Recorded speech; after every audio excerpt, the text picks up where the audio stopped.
الحمدللہ رب العالمین الصلاۃ والسلام علی سید المرسلین وعلی آلہ صحبہ الاجمعین اما بعد اعوذ باللہ من الشیطان الرجیم بسم اللہ الرحمن الرحیم۔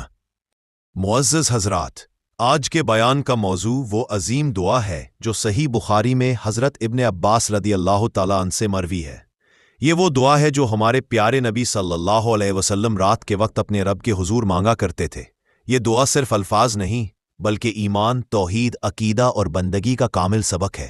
اور ابن عباس رضی اللہ عنہ نے بیان کیا کہ نبی کریم صلی اللہ علیہ وسلم رات میں یہ دعا کرتے تھے: اے اللہ، تیرے ہی لیے تعریف ہے تو آسمان و زمین کا مالک ہے، حمد تیرے لیے ہی ہے تو آسمان و زمین کا قائم کرنے والا ہے اور ان سب کا جو اس میں ہے۔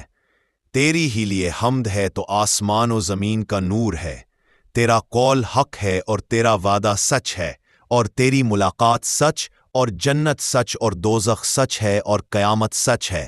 اے اللہ، میں نے تیرے ہی سامنے سر جھکا دیا، میں تجھ ہی پر ایمان لایا، میں نے تیرے ہی اوپر بھروسہ کیا اور تیری ہی طرف رجوع کیا، میں نے تیری ہی مدد کے ساتھ مقابلہ کیا اور میں تجھی سے انصاف کا طلبگار ہوں۔ پس تو میری مغفرت کر ان تمام گناہوں میں جو میں پہلے کر چکا ہوں اور جو بعد میں مجھ سے صادر ہوں، جو میں نے چھپا رکھے ہیں اور جن کا اظہار کیا ہے۔ تو ہی میرا معبود ہے اور تیرے سوا اور کوئی معبود نہیں۔ اے اہل ایمان، ہم سب کو چاہیے کہ اس دعا کے مضامین کو اپنی زندگی کا حصہ بنائیں۔ اللہ کی حمد، اس کی کبریائی کا اعتراف، قیامت کی تیاری اور مغفرت کی دعا، یہی مومن کا سرمایہ ہے۔